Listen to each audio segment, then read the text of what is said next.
Hey, if you want the series to continue, please smash the like button. I hope you all enjoy the video. Let's get into it. It was 2 weeks later when Naruto hit a roadblock named Bunshin no Jutsu.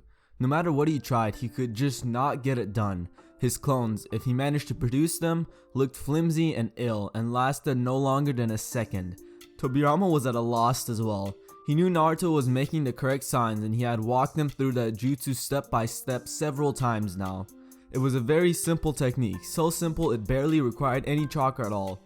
But perhaps, Tobirama mused as he watched his frustrated student. This was the problem. Naruto's chakra reserves were massive. Maybe it was like trying to cut off a needle-thick slice of bread with a blunt butter knife. An impossible feat, which was a problem, since producing a clone was a graduation requirement. Making a snap decision, Tobirama told Naruto to stop. "You need to talk to Hiruzen." "Talk to Gigi?" Naruto asked, coming to a stand next to the man. "Why?" "As it stands, you're incapable of using the regular clone technique, which in the long run is inconsequential since you're already able to produce a shadow clone. This is, however, a forbidden technique, and nothing you can learn without guidance." Naruto nodded slowly. It made sense, even if his explanation had been slightly complicated, but Naruto was getting better in deciphering and matching his sensei's way of speaking. So I need him to provide me an excuse for learning it," he concluded, rather proud of being able to correctly use a grown-up word like provided. "Indeed," Tobirama agreed. "And even if he does not hand you the shadow clone technique, he might come up with a different solution. Whatever it may be, take it and do not push it." "Understood," Naruto answered, doing his best to look as solemn as his teacher. "Good. Now, what was the sign for danger?" Seeing the Hokage was normally not an easy feat. Unless you were a shinobi urgently reporting in, you had to fill in lots of forms and apply for an audience. Luckily, Naruto was an exception to this rule. He had been in and out of the Hokage office so often that nobody really cared anymore about his presence, unless serious matters were being discussed. But today was a slow day and Hiruzen was right there happy about getting a valid excuse to take a break from his paperwork. "Naruto."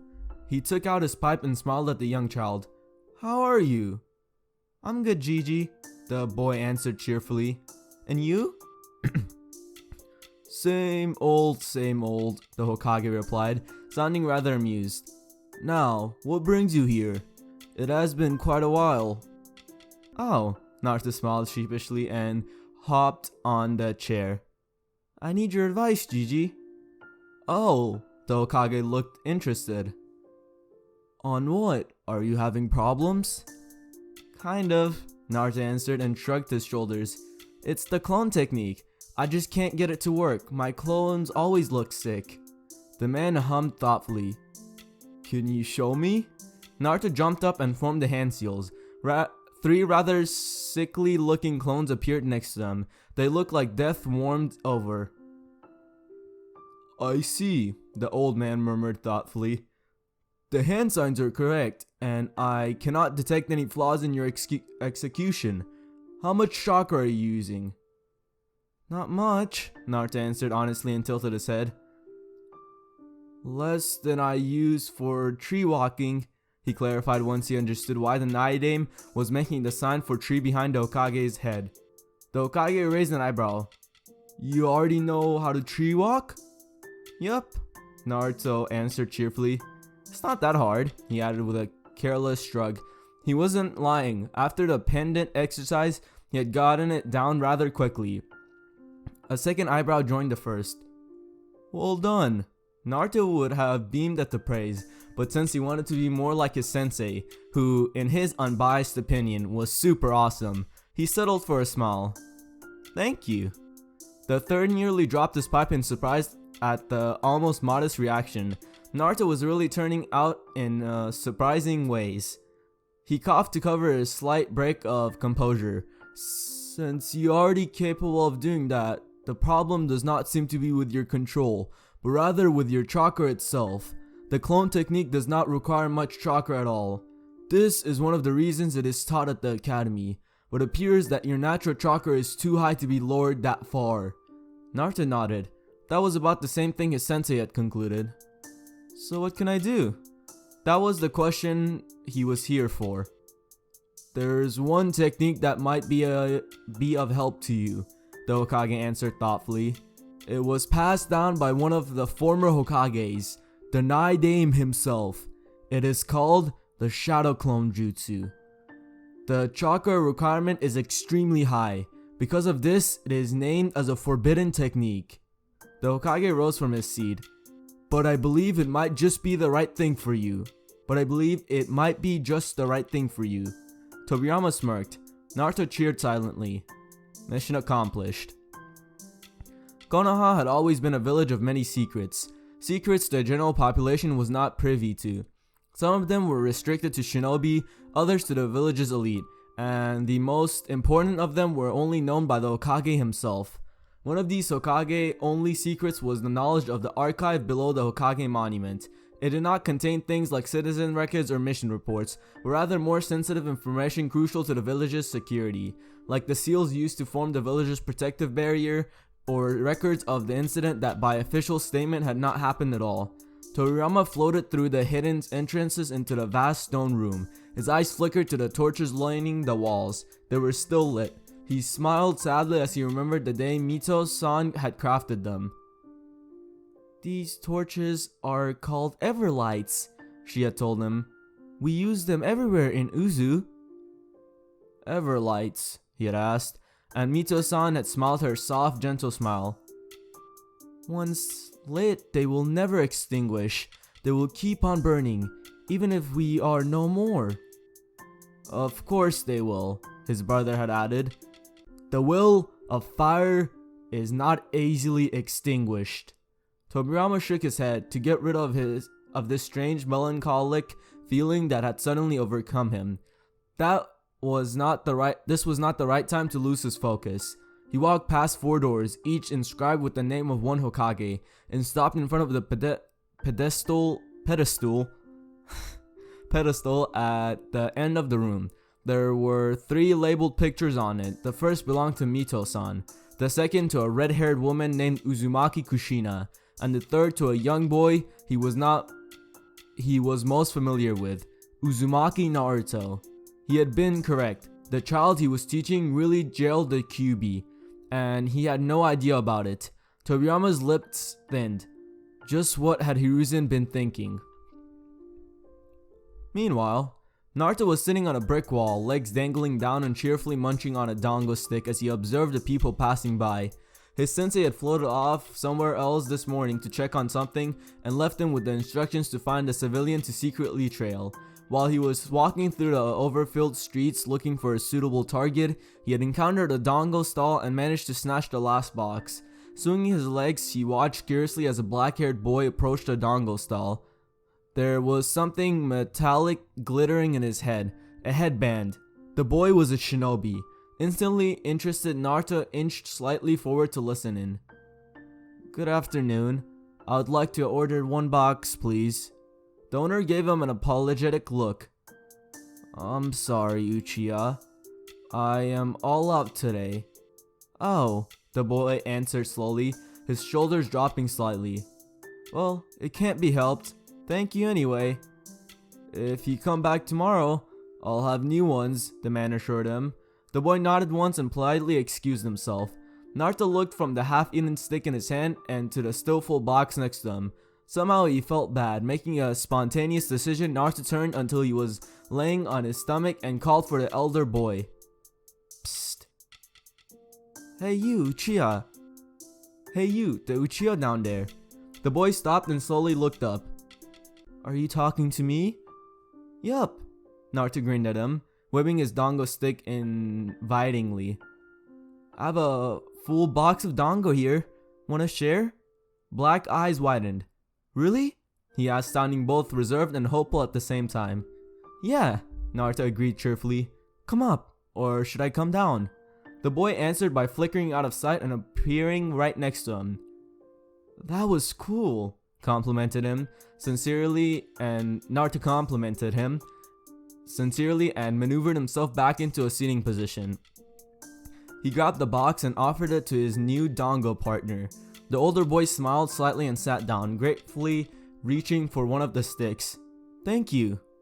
"No problem," Naruto replied and grabbed the second one. "I am Naruto Uzumaki, by the way. And you?" "Uchiha Itachi. Nice to meet you, Naruto." "Same here, Itachi."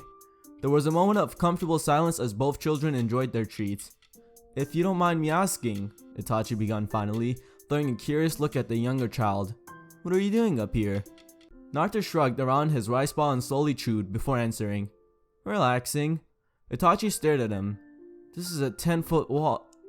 10-foot wall," he stated flatly, lowering his dango stick. "Yep." Naruto gently shoved the box in Itachi's direction. "Good place to watch people."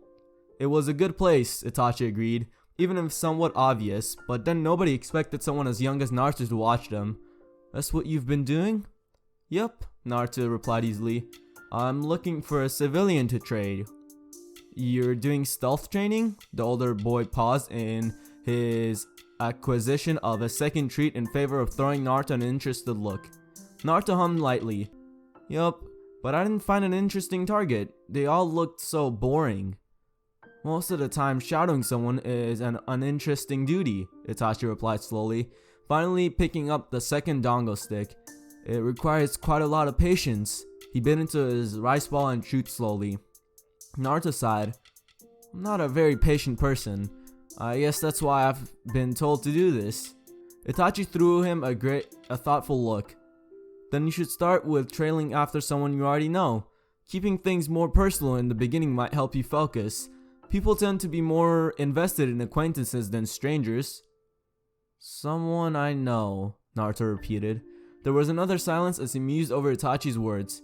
Who did he know that was not a ninja and someone he cared about? Of course, Twitchy.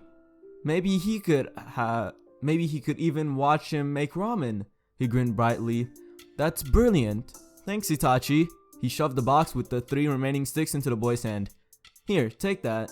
Itachi stared at his unexpected cargo. "You're welcome, Naruto, but that is not necessary." "Just take it. I had enough," Naruto answered cheerfully. "I'll go train now. It was nice meeting you, Itachi." "Goodbye." He waved at the older boy and effortlessly walked down the high wall. "I've got ramen to spy on."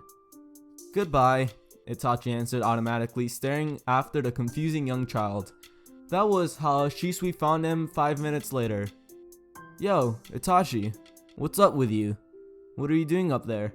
Itachi slowly turned his head towards his best friend. "Apparently, I'm advising children to spy on edible nutrients." "What?" It was almost evening when Naruto arrived at the ledge. His sensei was already there, standing next to the tree and staring into space. His posture was tense, and Naruto immediately felt a strong sense of foreboding. The feeling only increased when the Naidame turned and fixed him with a very serious gaze. "Naruto, sit down. We need to talk." The child swallowed and nervously settled himself next to the Shodai's tree. "About what, sensei?" "What would happen the day you were born?" Tobirama was not very good at conveying emotions. He was not an expressive person and preferred calm and cleanly given messages. He was definitely not the right person to tell Naruto about his burden. He had no idea how to ease him into the truth. He was not his brother. He did not have Hashirama's empathy. But the child had to know, so Tobirama did what he could do best. He steeled himself and told the pain-cold facts, and then he watched. He watched as Naruto's anger turned into sadness. He listened as the child screamed and cried, and when the tiny frame finally broke down, sobbing and overwhelmed by his emotions, he put a hand on the child's shoulder and pushed him gently but firmly against the Shodai's tree. Trapped between the strong residing presence of the first and the second Hokage, Naruto slowly relaxed. He could not move, but he did not want to. He wanted to stay right between them, borrowing their strength, and be held together, just for a bit longer. Tobirama's hand stayed where it was long after the child had fallen into an uneasy sleep.